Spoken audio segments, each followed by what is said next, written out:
మన తండ్రి అయిన దేవుని నుండి ప్రభు అయిన క్రీస్తు నుండి కృపయు సమాధానములు మీకు కలుగునుగాక.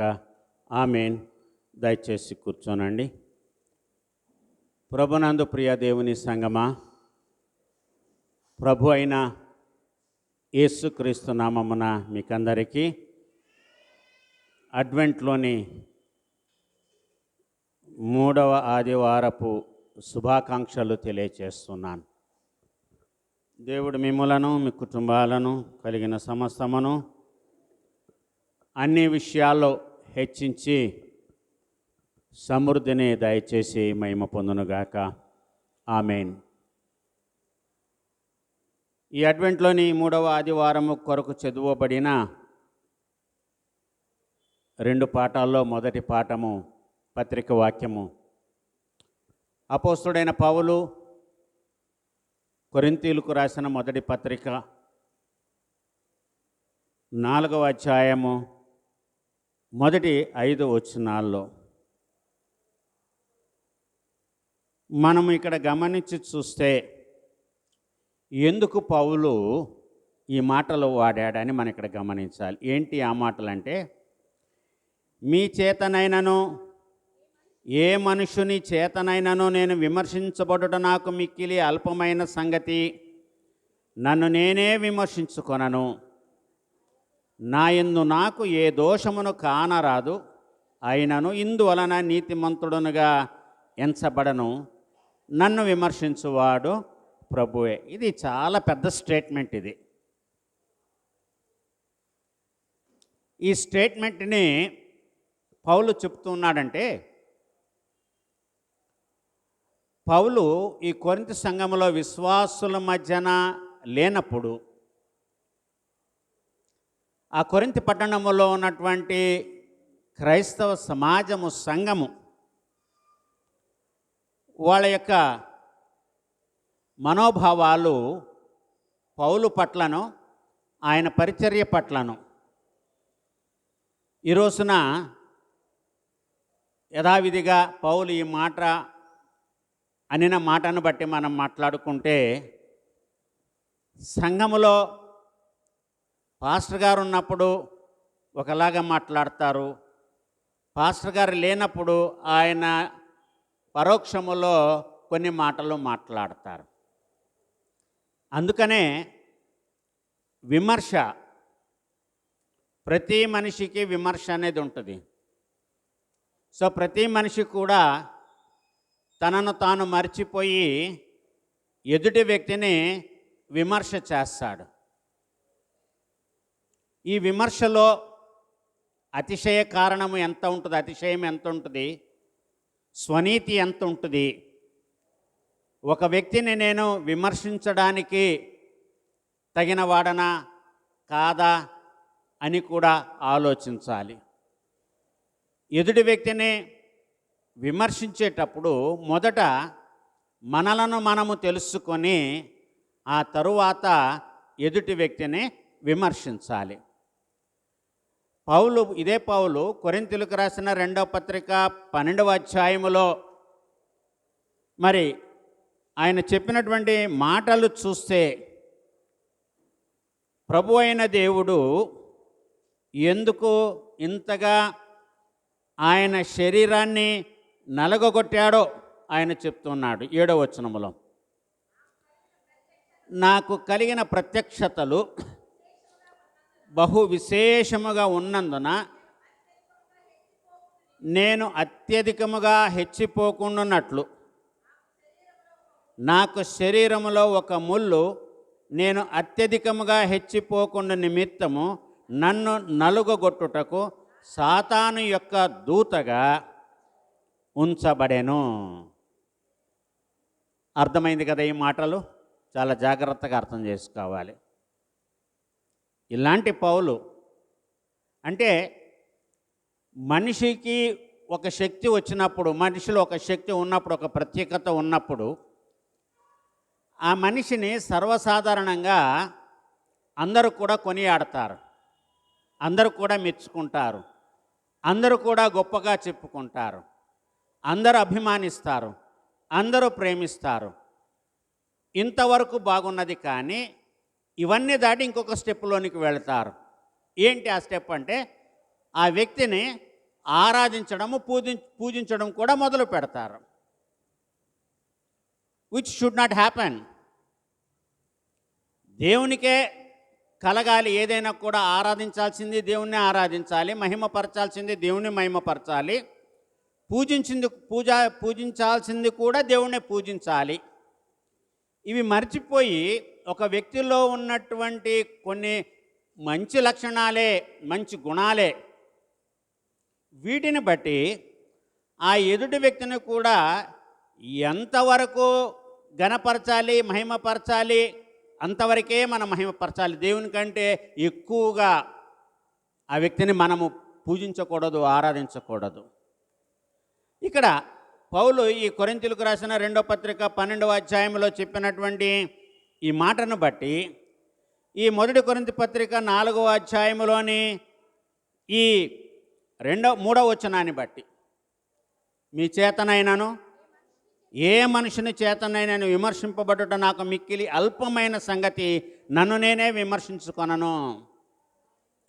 విమర్శ సరే, పరీక్ష చేసుకుంటే విమర్శ వస్తుంది. మనల్ని మనము పరీక్షించుకోకపోతే విమర్శ రాదు. ఇందులో 2 ఉన్నాయి.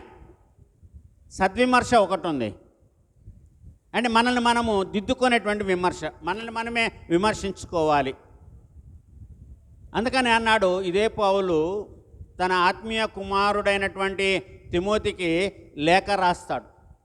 1 తిమోతి పత్రికలో ఉంటుంది, నీ యవ్వనమును బట్టి నిన్నెవరు కూడా తృణీకరించకుండా మాటలోను, ప్రవర్తనలోను, ప్రేమలోను, విశ్వాసములోను,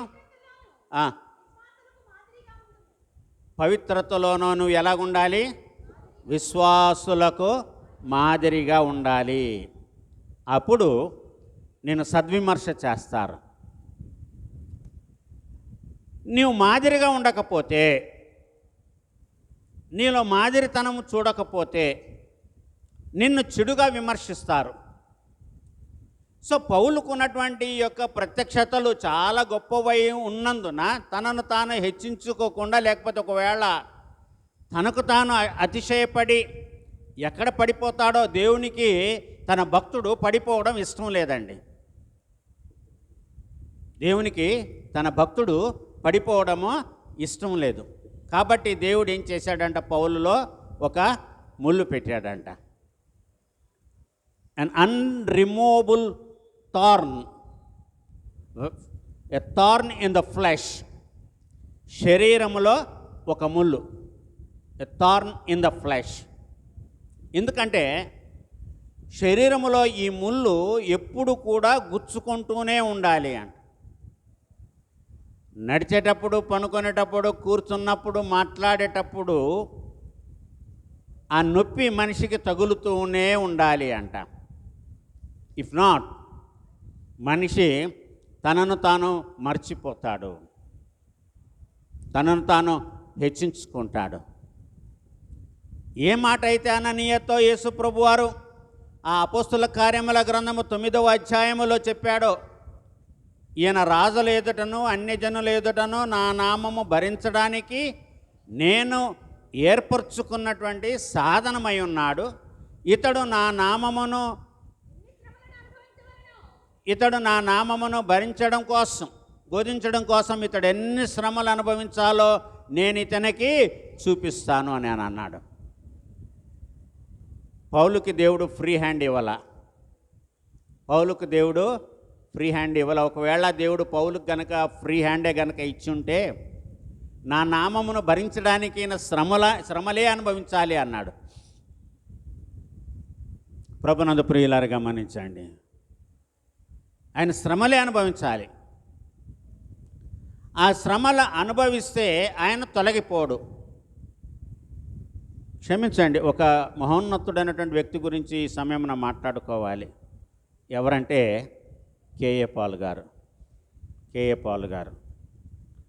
ప్రపంచ దేశాల్లో ప్రపంచ నాయకులందరినీ కూడా ఒకచోట చేర్చగలిగినటువంటి శక్తిమంతుడు కేఏ పాల్ గారు. చిన్న వయసులో ప్రపంచం మొత్తములో అంత ఖ్యాతి పొందినటువంటి వాడు, రివైవల్స్ మీటింగులు పెట్టి స్పీకరు ఒక్క కేఏ పాలే. దేవుడు కేఏ పాల్లో ముళ్ళు పెట్టల, ఆయన శరీరంలో ముళ్ళు పెట్టలేదు. ఒకవేళ దేవుడే గనక కేఏ పాల్లో కనుక ఒక ముళ్ళు పెట్టుంటే కేఏ పాలు ఈ రోజున ఈ స్థితిలో ఉండేవాడు కాదండి. ప్రతి సేవకుడు మాకు చందాలు పంపించండి, కానుకలు పంపించండి అని అన్నవారే కానీ మీరు కానుకలు వెయ్యొద్దండి అన్నటువంటి ఏకైక సేవకుడు ఎవరైతే ఉన్నారో అని అది ఒక్క కేఏ పాల్ గారే. ఆయన మీటింగ్స్లో కానుకలు పడితే తిట్టేవాడు ఆయన. ఎందుకంటే దేవుడు ఆయనను అంత సమృద్ధిగా ఆశీర్వదించాడు. ఆయన యూట్యూబ్లోకి వెళ్ళి కేఏ పాల్ గారి గురించి చదవండి, చూడండి. కానీ ఒకటే, దేవుడు ఎందుకనో కేఏ పాల్లో ముళ్ళు అనేది పెట్టలేదు.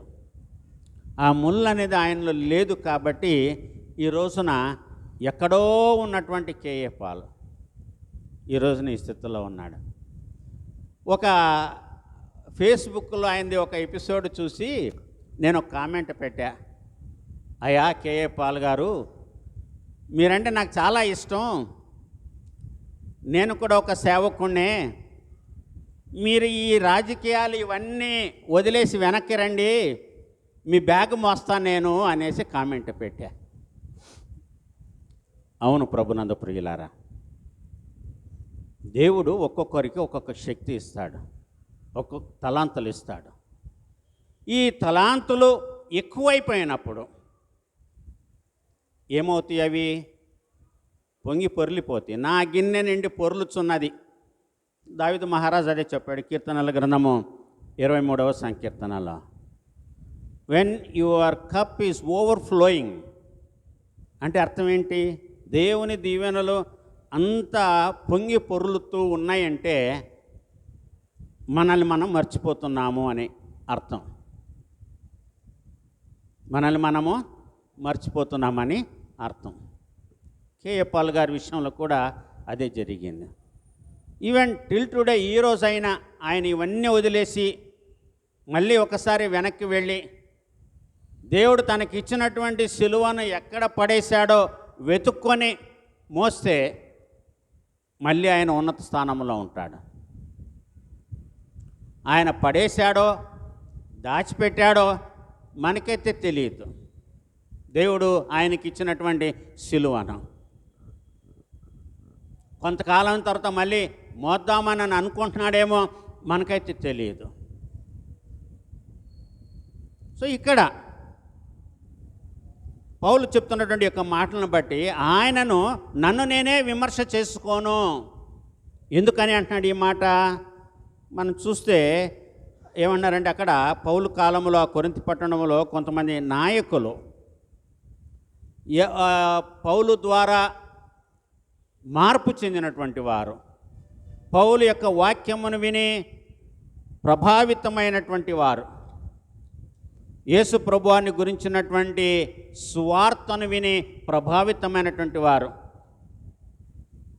కల్పనా చాతుర్యమైనటువంటి మాటలు కాదు, కేవలము క్రీస్తును గురించినటువంటి సిలువను గురించే పౌలు వాక్యాన్ని బోధించాడు.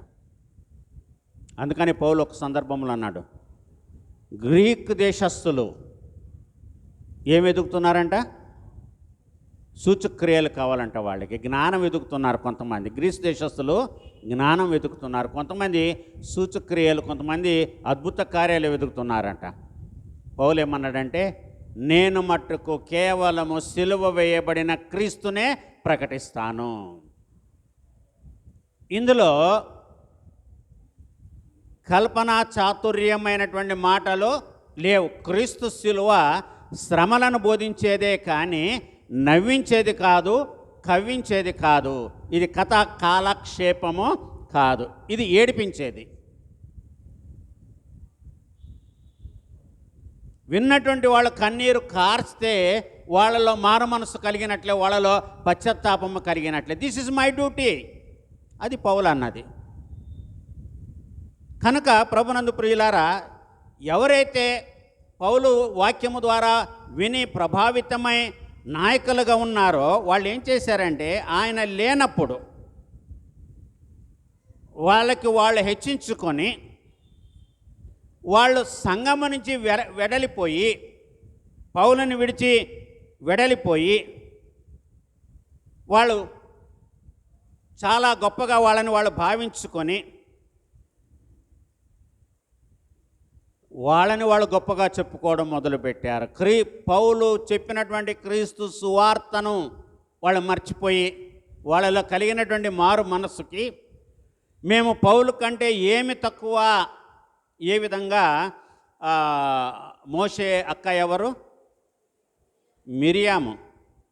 ఏం దేవుడు మోషేతోనే మాట్లాడా, దేవుడు మాతో మాట్లాడలేదా అని అన్న క్షణాన్న మిరియాముకి ఏమి జరిగిందో మనకందరికీ తెలుసు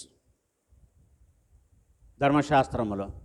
కానీ ఇక్కడ పౌలు వాక్యమును విని సువార్త విని మారు మనసు పొంది రక్షణ పొందినటువంటి వారు పౌలు సువార్త నిమిత్తమై వేరే ప్రాంతానికి వెళ్ళినప్పుడు సంఘముగా ఏర్పడినటువంటి వాళ్ళలో ఒక రకమైనటువంటి హెచ్చింపు వచ్చేసింది.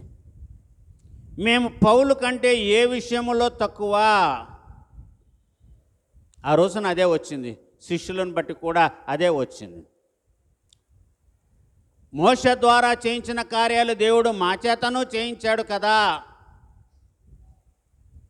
ఈ విధంగా వీళ్ళు నాయకులైనటువంటి వారు, సంఘములో ఉన్నటువంటి నాయకులైనటువంటి వారు పౌలు పట్ల ఒక వ్యతిరేకమైనటువంటి ధోరణి కలిగి వాళ్ళు జీవించారు. అందుకనే పౌలు ఏమన్నాడంటే, విమర్శన గురించి మాట్లాడుతూ, నన్ను గురించి నేనే విమర్శించుకోను, మీరెవరు నా గురించి విమర్శించడానికి? నేనేంటో నాకు తెలుసు. మనమేంటో మనకు తెలిసినప్పుడు ఎదుటి వ్యక్తి వాళ్ళు మనల్ని గురించి విమర్శించే అవకాశం ఉండదు ప్రభునందు ప్రియులారా. అందుకని అన్నాడు కదా, నేను అత్యధికముగా హెచ్చిపోకుండా నిమిత్తము నాకు కలిగిన ప్రత్యక్షతలు బహు గొప్పవైనందున. అంటే మోషే కంటే పౌలుకి దైవ ప్రత్యక్షతలు గొప్పగా ఉన్నాయా? పద్మాసు ద్వీపానికి పరవాసిగా కొనిపోబడినటువంటి యోహాను కంటే పౌలుకి దైవ ప్రత్యక్షతలు గొప్పగా ఉన్నాయా? దానియేలు కంటే పౌలుకి ప్రత్యక్షతలు గొప్పగా ఉన్నాయా? కానీ ఆ రోజుల్లో, ఆ మొదటి శతాబ్దంలో సువార్త ప్రకటిస్తున్నటువంటి పౌలు విషయాన్ని మనము గమనించి చూస్తే, ఆయన నరహంతకుడు కావచ్చు, దూషకుడు కావచ్చు, తన గురించి తానే చెప్పుకున్నాడు కదా. అకాలములో పుట్టిన నాకు కూడా ఆయన కనబడ్డాడు అని చెప్పుకున్నాడు. ఒకప్పుడిని, దూషకుణ్ణి, హింసకుణ్ణి, హానికరుడను. సో చూసారా, ఆయనను ప్రభు ఆ స్థితిలో నుంచి ఆయన ఎన్నుకున్నాడు. ఈ రోజున కొంతమంది ఏమనుకుంటున్నారంటే, మేము కూడా పౌలులాగే ఆ స్థితిలో నుంచి ఈ స్థితిలోనికి రావాలి అంటే అందరూ కూడా ముందు సౌలులాగా ఉండాలని కోరుకుంటున్నారు, సువార్త సేవకులు కావాలి అని. అంటే కొంతమంది, అది తప్పు ప్రభునందు ప్రియులారా. ఒక పర్పస్ ఉంది. దేవుడు ప్రభు సౌలుని పట్టుకోవడానికి ఒక పర్పస్ ఉంది.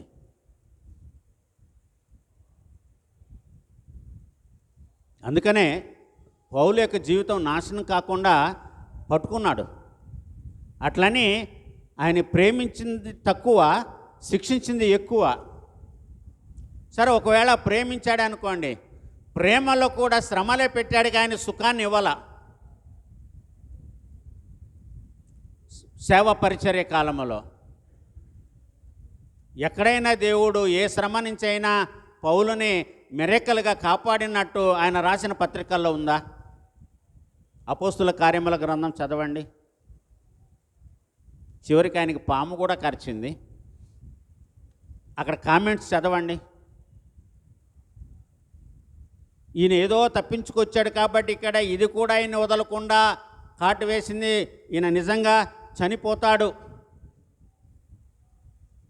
సో కొన్ని విషపూరితమైనటువంటి పాములు ఉన్నాయి, కొన్ని మనిషిని కరిచిన మనిషి చనిపోడు, విషం ఎక్కనటువంటి సర్పాలు కూడా ఉన్నాయి. చాలాసార్లు ఆయన సముద్రములో 3 రాత్రులు 3 పగలు నేను నడి సముద్రములో ఉన్నానని చెప్పుకున్నాడు పౌలు. చెప్పుకున్నాడు ఆయన. ఎన్నిసార్లు కొరడా దెబ్బలు తిన్నాడో ఆయన చెప్పుకున్నాడు. ఆయన తరపున ప్రభు ఇంకొకళ్ళని పంపల కొరడా దెబ్బలు అనుభవించడానికి, లేకపోతే కారాగార శిక్ష అనుభవించడానికి. God did not made any replacement in the place of Paul. అంత అనుభవాన్ని, శ్రమానుభవాన్ని ప్రభువు పౌలుకి ఇచ్చాడు. కాబట్టి ఏ విషయంలో మీరు నన్ను విమర్శిస్తారు? మనిషి యొక్క ఉన్నటువంటి బలహీనతలను బట్టి విమర్శ చేస్తారా, లేకపోతే మనిషి యొక్క బలాన్ని బట్టి మనిషిని విమర్శ చేస్తారా అని అనుకున్నాను. మీ చేతనైనాను ఏ మనుషుని చేతనైనాను నేను విమర్శించబడుట నాకు మిక్కిలి అల్పమైన సంగతి. నన్ను నేనే విమర్శించుకొనను, నా యందు నాకు ఏ దోషమును కానరాదు. అయినను ఇందువలన నీతిమంతుడుగా ఎంచబడను, నన్ను విమర్శించువాడు ప్రభువే అన్నాడు. ఇన్ని పాపాలు చేసి, ఇన్ని తప్పులు చేసి, ఇంతమంది క్రైస్తవులను హింసించినటువంటి పౌలు ఇక్కడేమంటున్నాడు? నా యందు నాకు ఏ దోషమును కానరాదు. అంటే పాత జీవితము, కొత్త జీవితము. నేను తెలియక చేశాను కాబట్టి నేను కరుణింపబడ్డాను. అర్థమవుతుందా? Out of innocence I have done. కాబట్టే దేవుడు నన్ను కరుణించాడు, నేను తెలిసి చేయలా. తండ్రి వీరేమి చేయుచున్నారో వీరెరుగురు కనుక వీరిని క్షమించుము. నేను తెలియకుండా చేశాను కాబట్టే దేవుడు నన్ను కరుణించాడు, తెలిసిన తర్వాత నేను చెయ్యాల. అక్కడ సపోర్ట్ ఇస్తుంది పౌలు చెప్పినటువంటి యొక్క స్టేట్మెంట్కి. నా యందు నాకు ఏ దోషమునో కనపడదు అని ఆయన చెప్పుకుంటూ ఉన్నాడు. చూడండి, అపోస్తుల కార్యముల గ్రంథము 23వ అధ్యాయము 1వ వచనాన్ని చదువుకుందాం.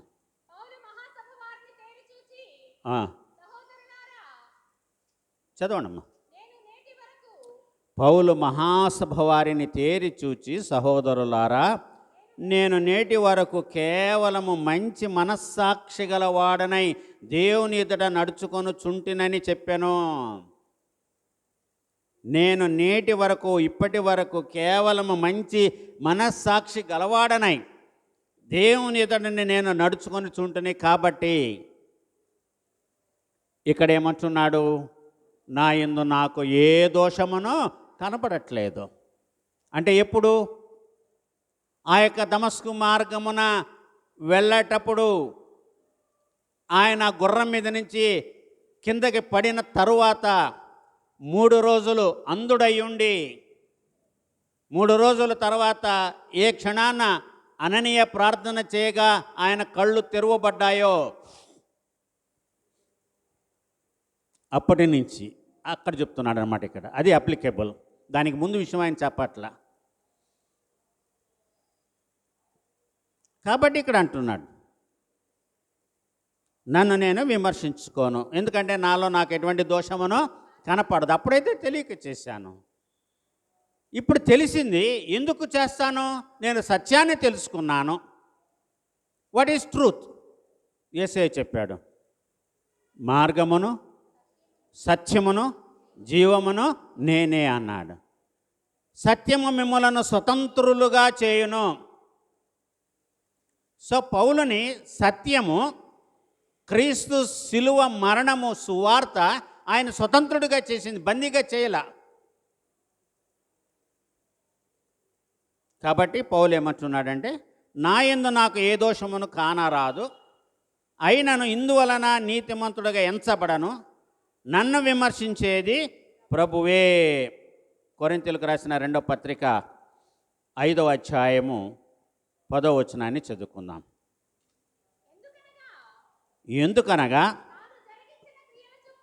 తాను జరిగించిన క్రియల చొప్పున అవి మంచివైనను సరే చెడ్డవైనను సరే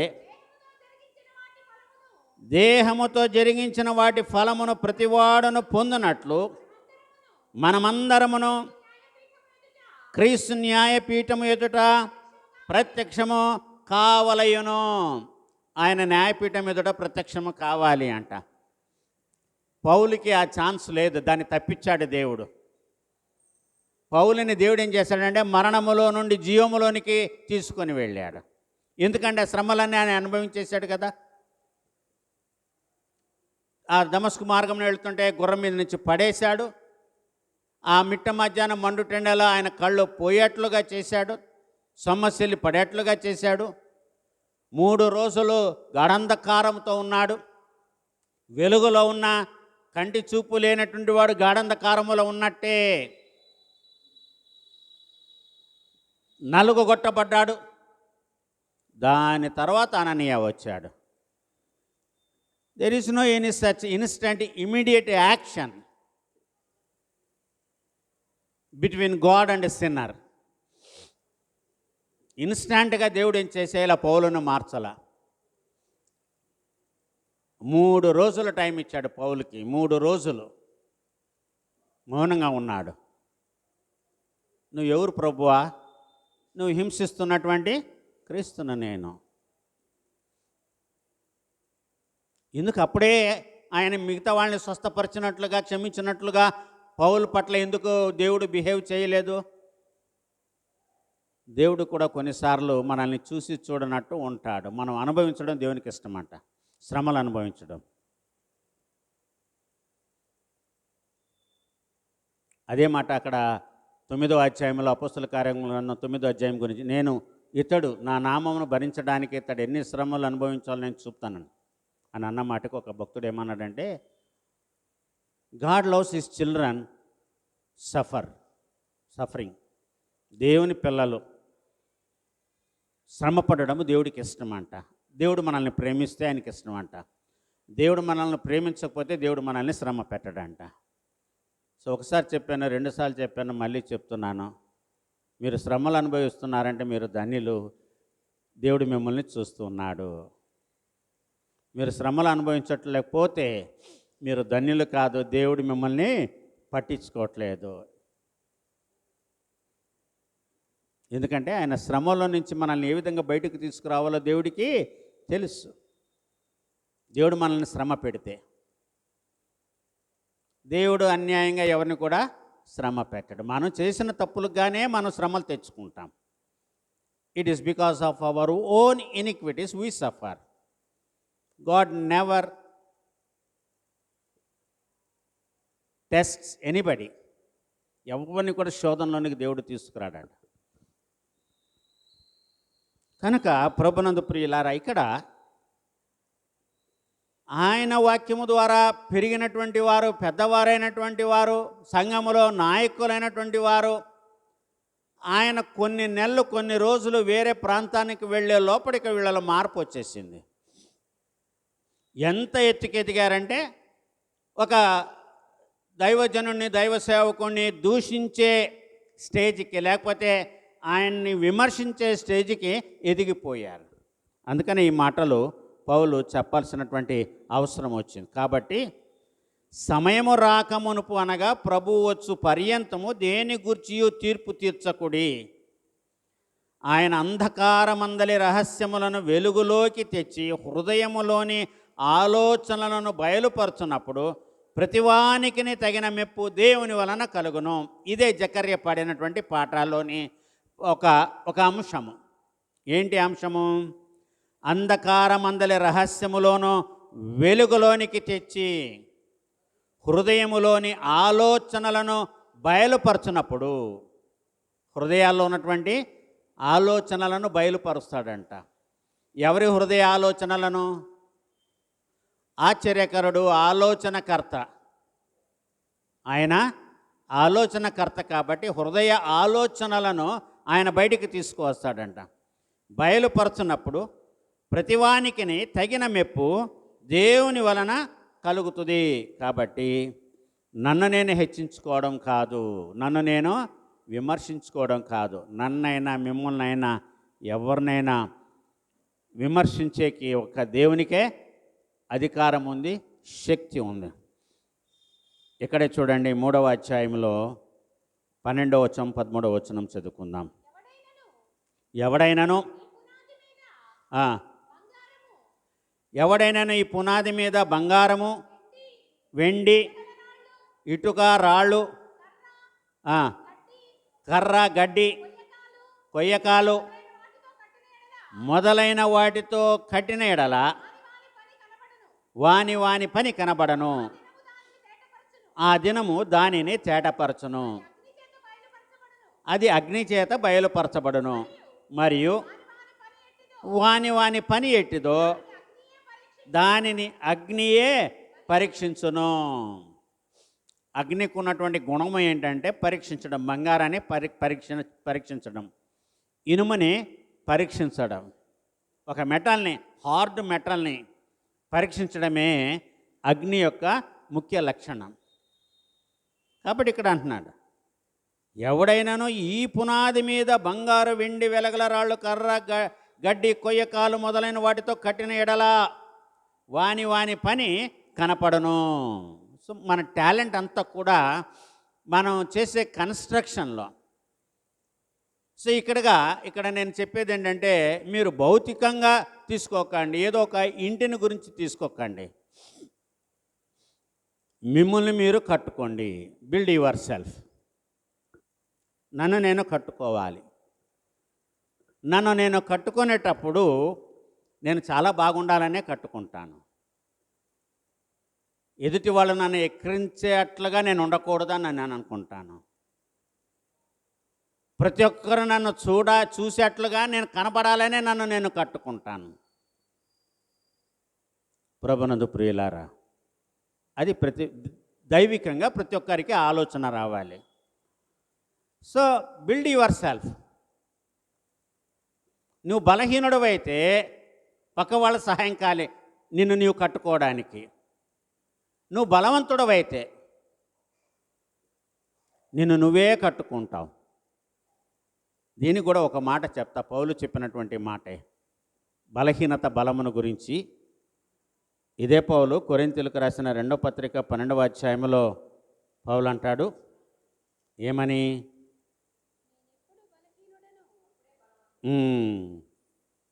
ఏమంటాడండి? నేను ఎప్పుడు బలహీనుడనో అప్పుడే బలవంతుడిని నేను. నా బలహీనతలో నా శక్తి పరిపూర్ణమవుతుంది. కాబట్టి క్రీస్తు నా మీద నిలిచుండి నిమిత్తం విశేషముగా నా బలహీనత ఏందే బహు సంతోషముగా అతిశయపడుదును. నేనెప్పుడు బలహీనుడనో అప్పుడే బలవంతుడను గనక క్రీస్తు నిమిత్తము నాకు కలిగిన బలహీనతలలోనూ, నిందలలోనూ, ఇబ్బందులలోనూ, హింసలలోనూ, ఉపద్రవములలోనూ నేను సంతోషించుచున్నాను. ఎందుకనంటే నన్ను నేను కట్టుకుంటాను కాబట్టి. నా బలహీనతలో don't always expect support from others. ఎప్పుడూ పక్క వాళ్ళ నుంచి సహాయాన్ని కోరుకోకండి. మిమ్మల్ని మీరు కన్స్ట్రక్ట్ చేసుకోవాలి అని అనుకుంటే, మిమ్మల్ని మీరు మార్చుకోవాలి అని అనుకుంటే, మిమ్మల్ని మీరే కట్టుకోండి. మిమ్మల్ని మీరే కట్టుకోండి. దేని ద్వారా కట్టుకోవాలి? దేవుడిచ్చే సర్వాంగ కవచాన్ని తొడుగుకొని కట్టుకోవాలి. మనల్ని మనం కట్టుకోవడానికి ఇది ఉంటే చాలు. మిమ్మల్ని మీరు కట్టుకోవడానికి నన్ను చూడక్కర్లా. నన్ను నేను కట్టుకోవడానికి మిమ్మల్ని చూడక్కర్లా. నా కొరకు ప్రాణం పెట్టిన ప్రభువుని నేను చూసుకుంటే చాలు. నా లోపాలను నేను ఏ విధంగా ఎక్కడ సరిదిద్దుకోవాలి, ఎక్కడ చెక్కుకోవాలో. ప్రభునందు ప్రియులారా గమనించండి, ఏ శిల్పి అయినా ఒక ప్రతిమను తయారు చేసేటప్పుడు, శిల్పకారి ఒక శిల్పాన్ని చెక్కేటప్పుడు తన నైపుణ్యానంతా వాడి తాను చెక్కినటువంటి శిల్పము అందంగా ఉండాలనే చెక్కుతాడంట.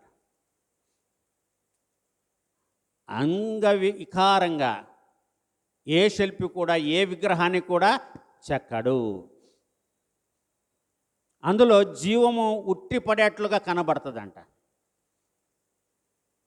మీరు హైదరాబాదులో ఉన్నటువంటి సాలార్జంగ్ మ్యూజియం కనుక వెళితే, ఆ సాలార్జంగ్ మ్యూజియంలో ఒక ప్లాస్టర్ ఆఫ్ ప్యారిస్తో తయారు చేయబడినటువంటి ఒక విగ్రహం ఉంది, ఒక స్త్రీ విగ్రహం ఉంది. ఆమె తల మీద ముసుగు వేసుకొని ఉంది. ఆ ముసుగులో నుండి ఆమె ముఖము కనబడుతుంది. అది తయారు చేయబడింది ప్లాస్టర్ ఆఫ్ ప్యారిస్తో తయారు చేయబడినటువంటి ప్రతిమ, అది విగ్రహం. ఆమె మగ్ధలేని మరియానో ఎవరో అని అంటారు ఆమె పేరును. అది సాలార్జంగ్ మ్యూజియంలో ఉంది. కొన్ని వందల సంవత్సరాల క్రితం తయారు చేయబడినటువంటి విగ్రహం అది. అది ప్లాస్టర్ ఆఫ్ ప్యారిస్తో తయారు చేయబడినప్పటికీ కూడా ఆమె ముసుగులో నుంచి ఆమె కళ్ళు, ఆమె ఐబ్రోసు, కనుపాపలు, కనురెప్పలు, ముక్కు, పెదవులు అన్నీ కూడా చాలా అందంగా చెక్కాడంట శిల్పి, తయారు చేశాడంట. So that is the talent. ఆ టాలెంట్ మనలో ఉండాలి, మనల్ని మనం కట్టుకోవడానికి. మనల్ని మనం కూడా అదే విధంగా చిక్కుకోవాలి. జీవము లేని శిల్పాన్ని మనం చెక్కుతున్నామే, జీవం ఉన్నట్లుగా జీవము కలిగినటువంటి మనల్ని మనం ఎందుకు చిక్కుకోకూడదు? మనల్ని మనం ఎందుకు మార్పు చెందకూడదు? దీని పరివర్తన ఆ పదం నేను వాడను, రూపాంతరము అనే పదాన్ని కూడా నేను వాడను. So mould your self. నిన్ను నువ్వు చెక్కుకో. నిన్ను నువ్వు చెక్కుకునేటప్పుడు నీకు గాయం తగిలినా, రక్తం కారినా, కొంత మాంసం ముద్ద కిందకి పడిపోయినా, ఎముక చిట్లినా అది వేస్ట్ అనుకుంటే చెక్కి తీసేయి. ఏసై అంటాడు, నీ కన్ను నిన్ను అభ్యంతరపడితే ఆ కన్ను తీసేయమంటాడు. నీ కాలు నిన్ను చెయ్యి అభ్యంతరపడితే దాన్ని తీసేయమంటాడు. ఏంటి దాని అర్థం? అవి మనల్ని చేయాలనుకున్నటువంటి పనులు చేయనీయకుండా, దేవుని వైపు వెళ్ళనీయకుండా అడ్డగిస్తాయి. మన కళ్ళు కానీ, మన అందం కానీ. ఇది నీకు పరలోకానికి వెళ్ళడానికి నీకు అభ్యంతర కారణంగా ఉండకూడదు. కాబట్టి నీ దేహాన్ని నువ్వు నలగొట్టుకో. అదే ప్రభు పౌలుకు చేసింది, అదే పని. అదే ఆయన చెప్పాడు. ఆ అపోస్తల కార్యం 9వ అధ్యాయంలో ఉన్నదాన్ని ఈ 2 కొరింథీ పత్రిక 12వ అధ్యాయంలో చెప్పినటువంటి మాటలు. కాబట్టి నన్ను విమర్శ చేసేవాడు దేవుడే. నన్ను కూడా నేను విమర్శ చేసుకోను. ఎందుకంటే నాలో నాకు ఎటువంటి తప్పు కనపడదు. ఎందుకంటే నేను చిక్కుకున్నాను. నన్ను నేను చిక్కుకున్నాను.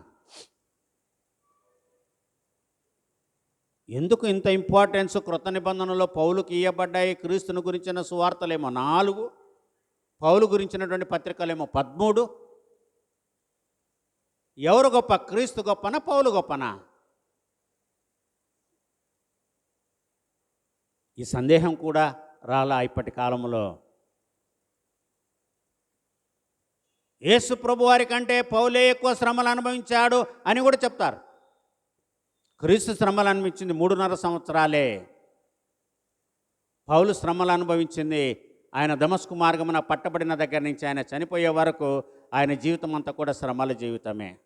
ఆయనంత మాత్రాన క్రీస్తు కంటే గొప్పవాడు పౌలు కాడు. ఆయన పాపాలు క్షమింపబడ్డాయే కానీ ఆయన పాపము లేనివాడుగా ఈ లోకానికి రాలా. So there is no comparison between Christ and Paul. మార్పు చెందినవాడు అంతే. నేను క్రీస్తును పోలి నడుచుకున్నట్లుగా మీరు నన్ను పోలి నడుచుకోండి.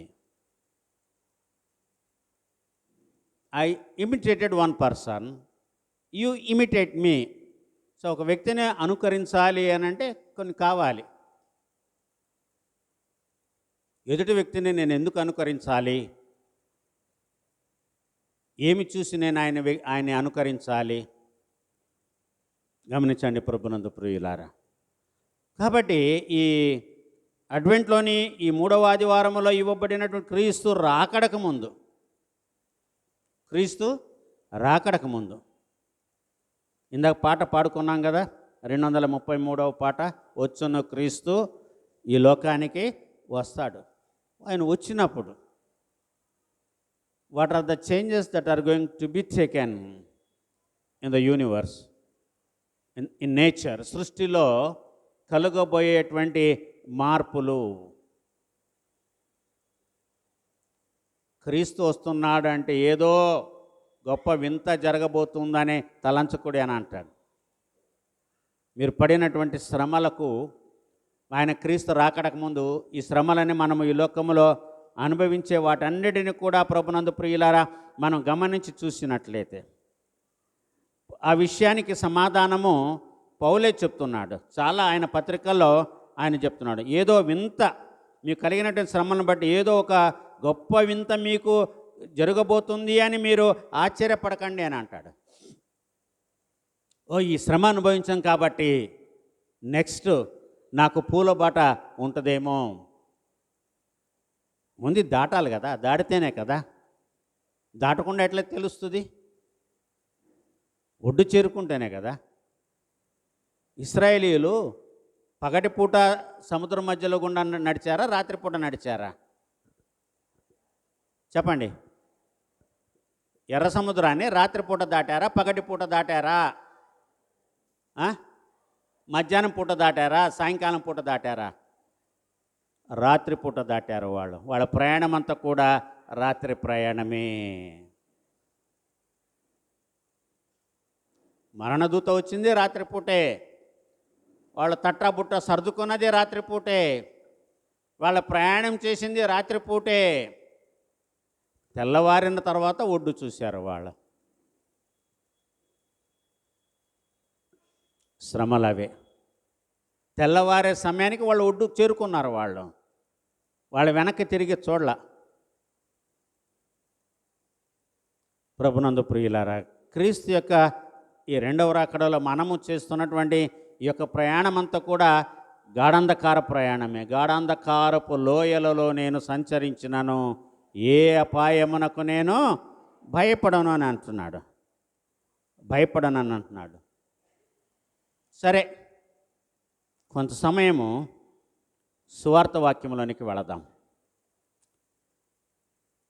పరిశుద్ధుడైన మత్తయి రాసిన సువార్త 11వ అధ్యాయము 2వ వచనం నుండి 10వ వచనం. స్త్రీలు కనిన వారిలో బాప్తిసమిచ్చు యోహాను కంటే గొప్పవాడు పుట్టలేదని యేసయ్య స్టేట్మెంట్ ఇచ్చాడు. అవునా? యేసయ్య అన్నారు, స్త్రీలు కనినటువంటి వారిలో బాప్తిస్మం ఇచ్చి యోహాను కంటే గొప్పవాడు పుట్టలేదు. మరి యేసయ్య తన గురించి ఎందుకు చెప్పుకోలేదు? ఎవరైనా సమాధానం చెప్తారా? 100 రూపాయల gift.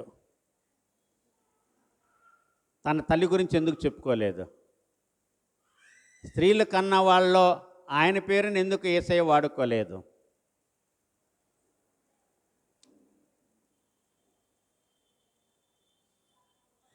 Don't murmur in yourself, speak loudly. Yes చెప్పమ్మా టీచర్ గారు. అమ్మా ఓకే, వెరీ గుడ్, చప్పట్లు కొట్టండి.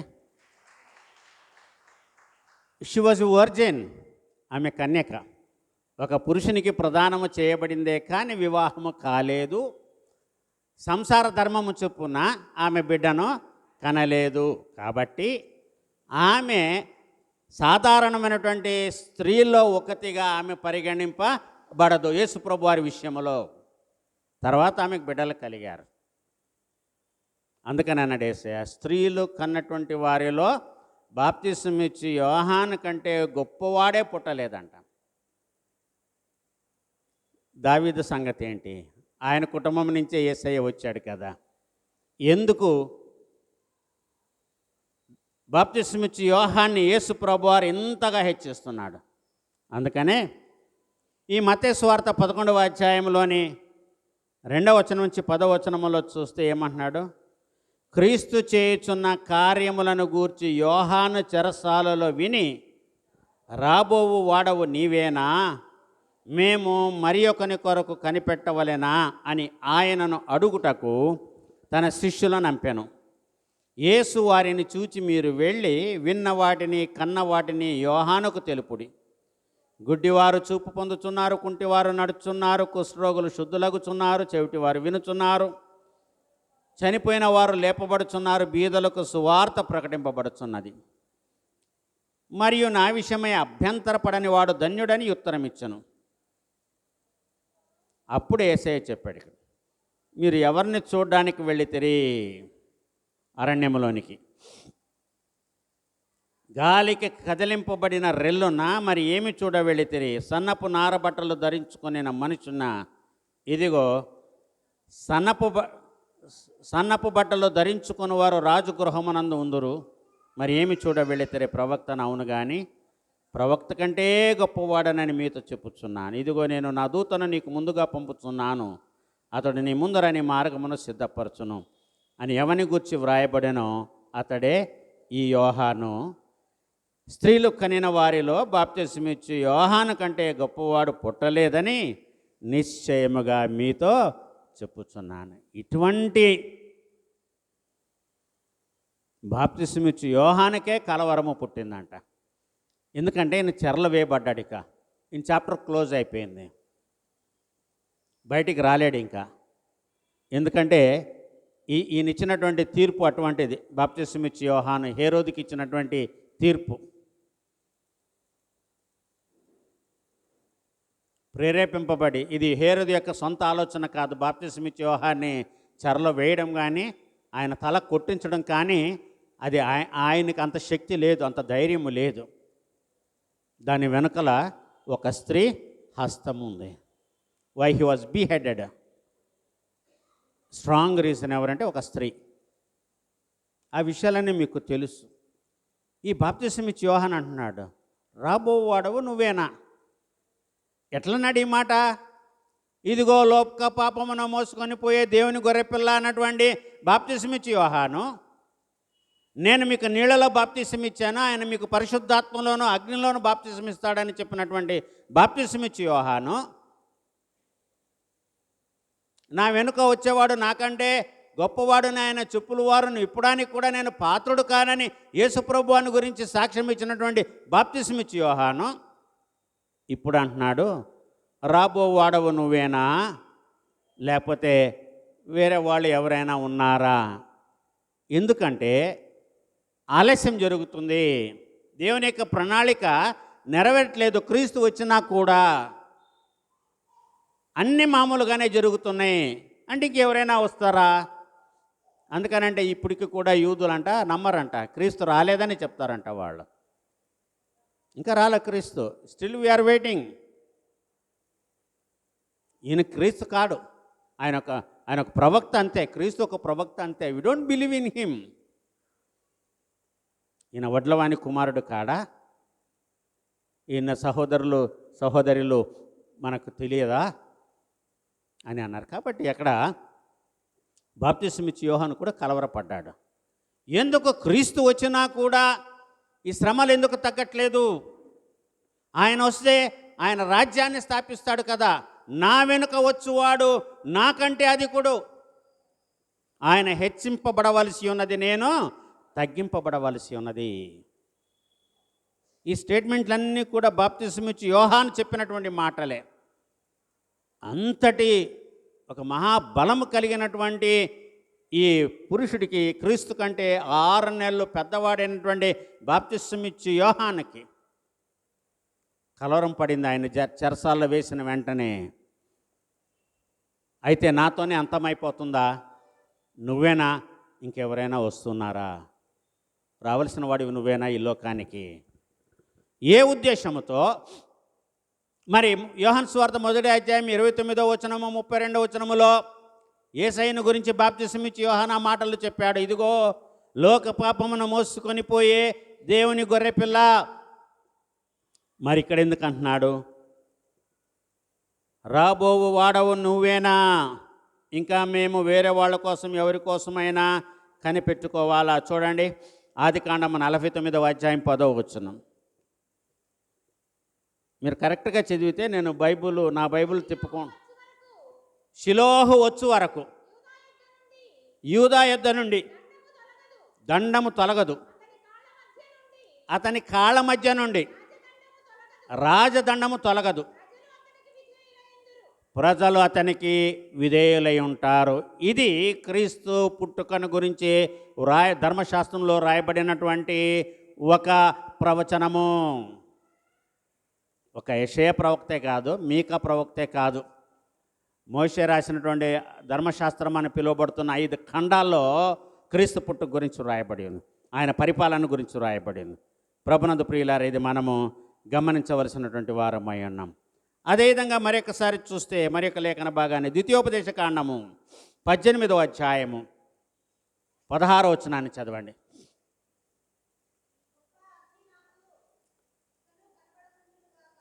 గొప్ప అగ్ని ఇకను నాకు కనబడకుండాను గాక అని చెప్పి తిని, ఆ సమయమున నీ దేవుడైన యెహోవాను నీవు అడిగిన వాటి చొప్పున నీ దేవుడైన యెహోవా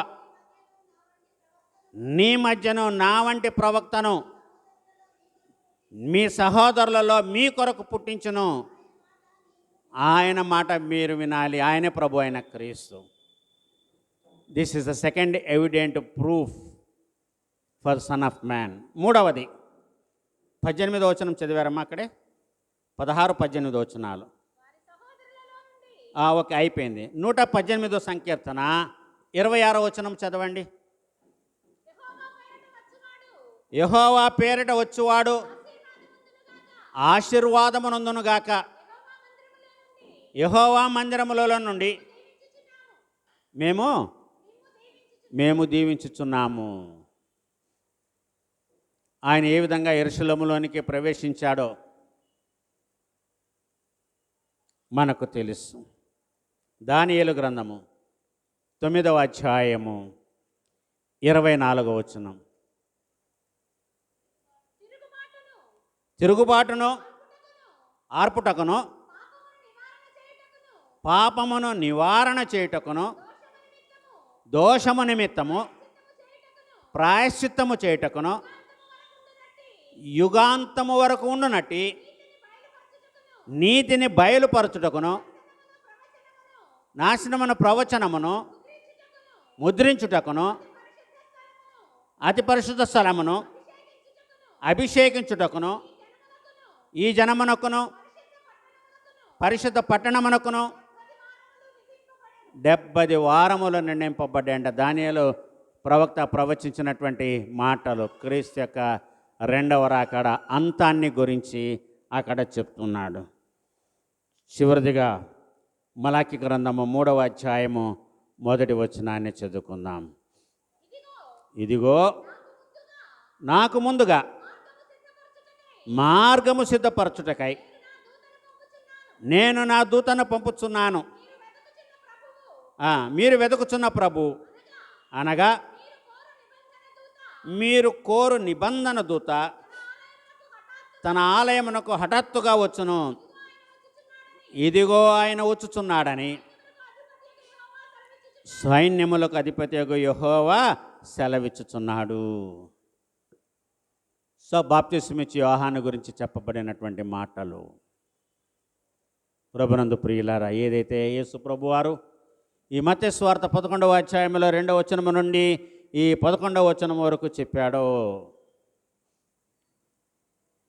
ఆ పర్పస్ ఏంటో, ఎందుకు దేవుడు బాప్తిస్మిచ్చి యోహాను క్రీస్తు కంటే ముందుగా పంపించాడు. జకరియా పాడినటువంటి పాట యొక్క సారాంశాన్ని మనం గనక గమనించి చూస్తే, ఆ బిడ్డ పుట్టినప్పుడు అందరూ అనుకున్నాడంట, ఈ బిడ్డ ఎలాంటి వాడవుతాడో అని అందరూ కూడా ఆశ్చర్యపడ్డారంట. ప్రభునందు ప్రియులారా, కాబట్టి అతిశయ కారణం ఎక్కడ, అది కొట్టివేయబడి ఉన్నది అని అంటాడు పౌలు.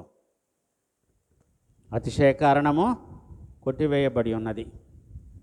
సో ఇంత విశ్లేషణ మనము చేస్తే దేవునికి వాక్యములో విమర్శన చేసుకున్నటువంటి విషయంలో మనల్ని మనం విమర్శించుకుందాం. నిన్నెవ్వరు కూడా తృణీకరించకుండా జాగ్రత్త పడమని పౌలు తిమోతికి చెప్పాడు. మనల్ని మనమే చెక్కుకుందాం. మన దేహం లేదని ఒక క్యాన్సర్ పుండు ఉంటే డాక్టర్లు ఏం చేస్తారండి? దాన్ని తీసివేయాలి అని అంటారు. ఆ ఫ్లెష్ని తీసివేయాలి. ఆ ఫ్లెష్ని తీసివేసిన తర్వాత దాన్ని ఏం చేస్తారు? ప్లాస్టిక్ సర్జరీ అని అంటారు. మన దేహంలో నుంచి ఒక భాగంలో నుంచి కొంత చర్మాన్ని తీసి ఆ గ్యాప్ని ఫిల్ చేస్తారు. అయినా కూడా దాన్ని ఏమంటారు? ప్లాస్టిక్ సర్జరీ చేయబడింది అని అంటారు. Because it cannot be normal. అలాగే మనల్ని మనం చెక్కుకొని ఉంటే మనల్ని ఎదుటి వ్యక్తి ముట్టడానికి కూడా ధైర్యము చేయరు. ఆ అవకాశాన్ని ఇవ్వకుండా ఉండడానికి క్రీస్తు యొక్క రెండవ రాకడలో మనకున్నటువంటి పవిత్రతను, పరిశుద్ధతను కాపాడుకోవడానికి సర్వశక్తి కలిగిన దేవుడు తన కృపను మనకందరికీ ప్రసాదించునుగాక. ఆమేన్. సమస్త జ్ఞానమునకు మించిన దేవుని యొక్క సమాధానము యేసుక్రీస్తు వలన మీ హృదయములకు, మీ తలంపులకు కావలెనుగాక. ఆమేన్.